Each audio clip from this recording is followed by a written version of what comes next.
Il y a quelques années, j'ai vécu une période assez sombre dans ma vie.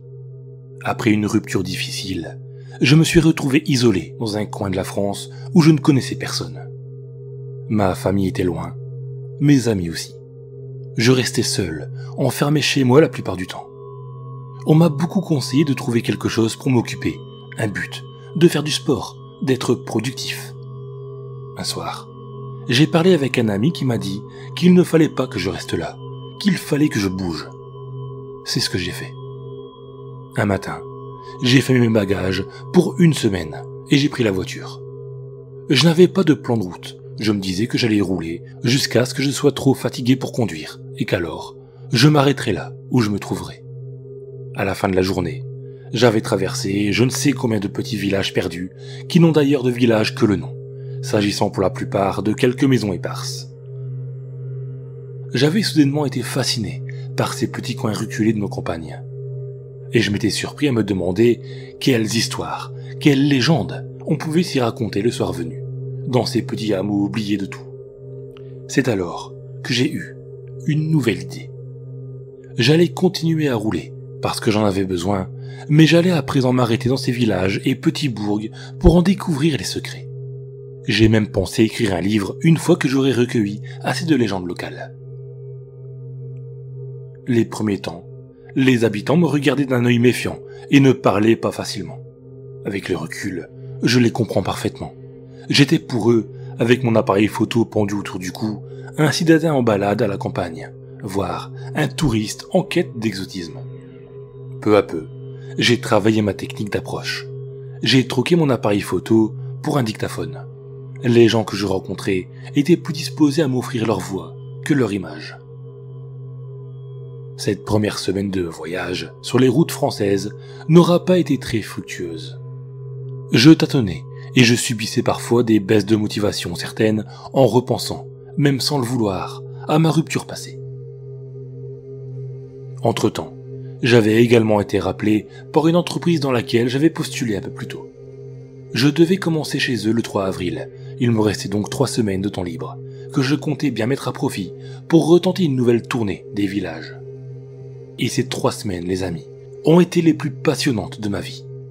En réussissant à gagner la confiance des habitants, j'ai découvert tout un nouveau monde, dont des histoires parfois dérangeantes, comme celle d'une famille qui, le soir de Noël, avait été soudainement prise de folie meurtrière, chacun s'entretuant sans aucune raison apparente, ou celle de ce garde forestier qui s'était pendu, convaincu que les chats de sa voisine venaient la nuit griffer sa fenêtre en lui intimant l'ordre de mettre fin à ses jours.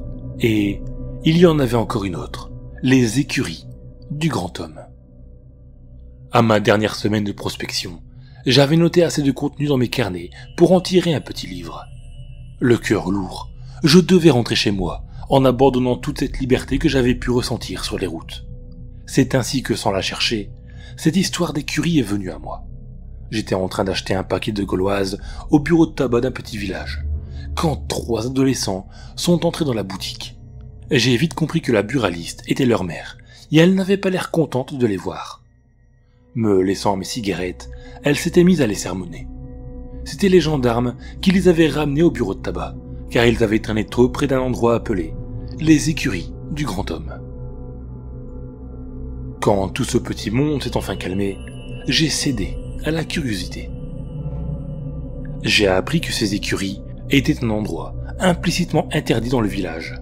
Il n'y avait pas de clôture, ce n'était pas un endroit privé, mais tous les habitants s'accordaient sur le fait qu'il ne fallait pas y aller. Bien qu'aucun interdit officiel n'empêchait personne de s'y rendre, les gendarmes avaient l'habitude de chasser tous ceux qui s'en approchaient. Je tenais la dernière histoire de mon livre.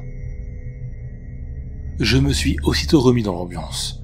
Carnet à la main, j'ai arpenté le village à la recherche d'informations sur les dites écuries. Un agent municipal qui entretenait le parc communal m'a dit que l'endroit était dangereux, que par exemple, on avait retrouvé dans la vieille bâtisse le cadavre d'une jeune fille atrocement mutilée au début des années 2000. Une véritable chasse à l'homme avait eu lieu dans tout le village, sans jamais permettre de débusquer le coupable. J'ai interrogé le président du club de bridge, un septuagénaire natif du village qui m'a d'abord sommé de ne pas le questionner sur les écuries. Mais après avoir quelque peu insisté et lui avoir payé une chope de bière au bar PMU du village, il m'a alors raconté la légende qui était à la base de la réputation de l'endroit. Les écuries avaient été bâties au Moyen-Âge. Elles dépendaient à l'époque du château qui se trouvait non loin, à la sortie du village. La forteresse avait subi les affres des 2 guerres mondiales, si bien qu'au tournant des années 50, ne subsistaient plus que les écuries qui ont fini par être rachetées par un particulier. Son but était, à long terme, d'acquérir les hectares alentours pour y construire un centre équestre. Mais peu de temps après, le projet a subitement cessé et le propriétaire a remis les écuries sur le marché. J'étais assez déçu par le dénouement de cette histoire et je sentais au fond de moi qu'il y avait autre chose. Hélas, le vieil homme n'était pas disposé à m'en dire plus, et cela, même alors que je lui proposais une nouvelle chope. J'ai donc jeté mon dévolu sur les autres anciens du village, qui m'ont tous peu ou prou raconté la même histoire. La création des écuries au Moyen-Âge, leur acquisition par le mystérieux propriétaire dans les années 50, et la disparition tragique de la jeune fille au début des années 2000. Malgré tout, j'avais toujours l'impression qu'on ne me disait pas l'entière vérité. Que s'était-il passé entre les années 50 et les années 2000 ? Lorsque j'évoquais la question, on me répondait par des haussements d'épaules ou des regards fuyants. J'étais prêt à abandonner lorsque je suis tombé, presque au hasard, sur une vieille dame qui marchait au bord de la route en cueillant des orties. J'ai tenté ma chance et je suis allé droit au but. Que s'était-il passé entre l'abandon des écuries et la disparition de la jeune fille ? Comme je le pressentais, il était bien arrivé quelque chose. Après le départ hâtif du propriétaire, les écuries étaient restées quelque temps à l'abandon avant d'être rachetées par un habitant du village qui avait fait fortune en vendant des tracteurs. Il avait passé un temps fou à retaper la vieille bâtisse. Il avait fait presque tout seul. Le travail fini, il était ensuite allé acheter des chevaux et envisageait même d'ouvrir un ranch où les visiteurs pourraient se payer des balades à cheval.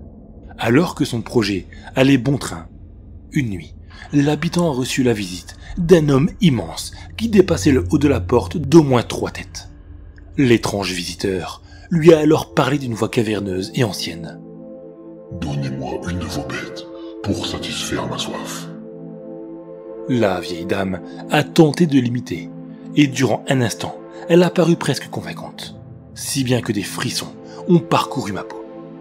Dans la suite du récit, le propriétaire, effrayé, s'est empressé de refuser et a claqué la porte au nez du grand homme. La vieille dame s'est empressée de reprendre sa voix grave à ce passage. « Alors, je les prendrai toutes. » À ces mots, le géant s'est éloigné dans les ténèbres. Le propriétaire, tremblant, s'est rué sur son téléphone pour prévenir la gendarmerie.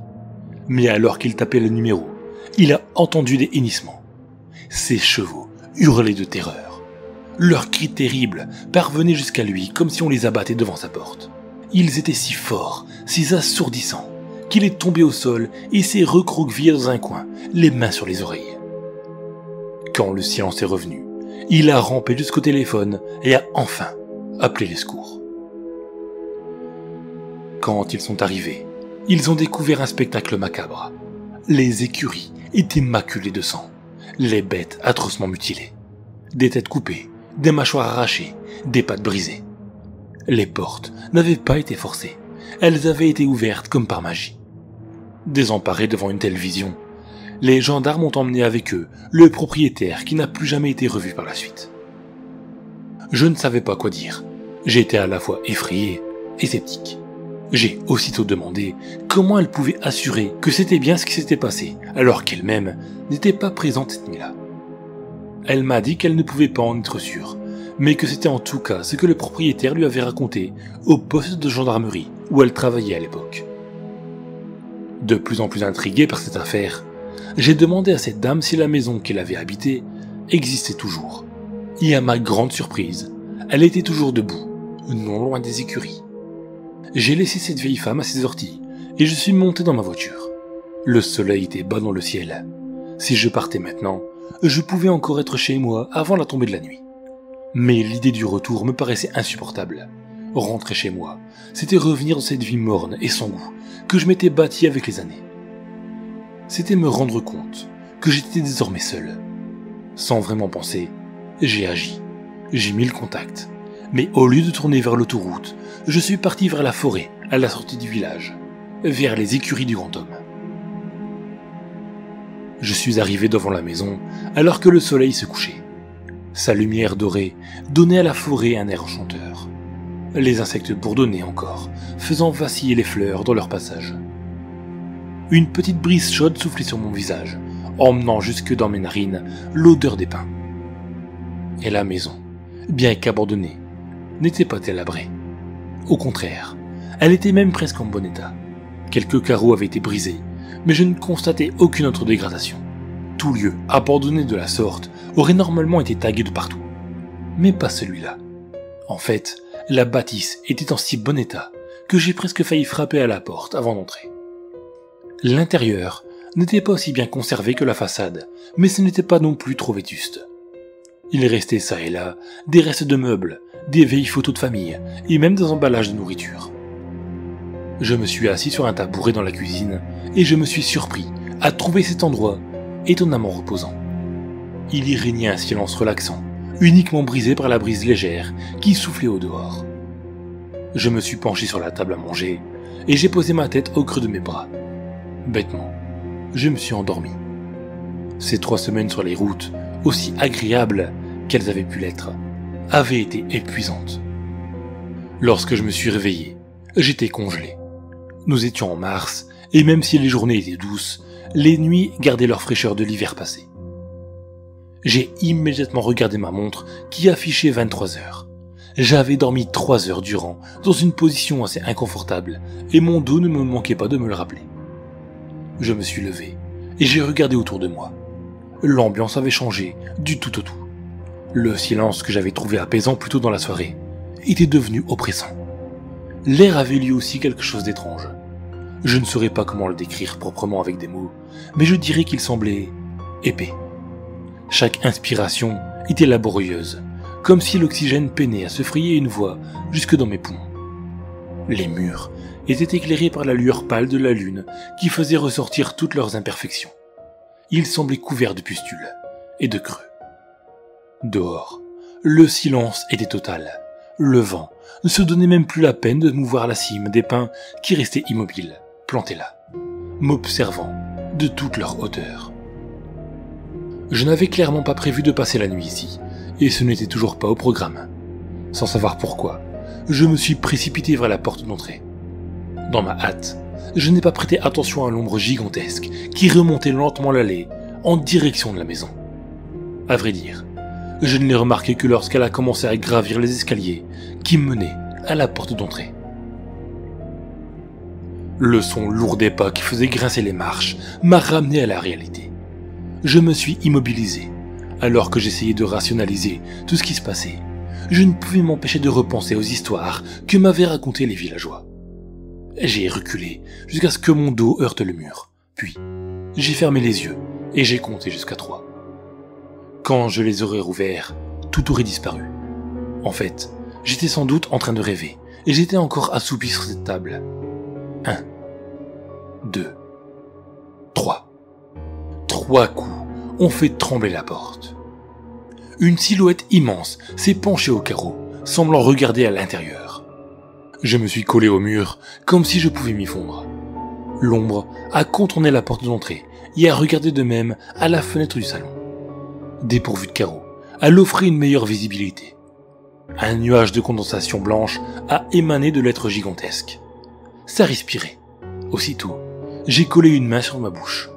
Moi aussi je respirais. Et si cette chose le voyait, qui sait ce qu'elle ferait? Je suis resté immobile pendant presque 10 minutes. Je crois que la chose s'est collée à chaque fenêtre. Grande comme elle était, elle aurait tout aussi bien pu regarder par les fenêtres de l'étage. Finalement, elle est partie du même pas lourd et lent. Elle a descendu les marches et a redescendu l'allée. J'étais pétrifié, et il a fallu encore plus d'1 heure pour que je me décide enfin à sortir. J'ai sprinté comme si ma vie en dépendait jusqu'à ma voiture, où j'ai été braqué par des lampes torches. J'étais attendu par 2 gendarmes qui avaient vu ma voiture garée sur le bas-côté. Je ne leur ai pas raconté ce qui venait de se passer, et étrangement, ils ne m'ont posé aucune question. Ils m'ont simplement dit de circuler. Avant de rentrer dans sa voiture, un des gendarmes a braqué sa lampe sur la maison et m'a jeté un regard étrange. Aujourd'hui, je pense qu'il était effrayé.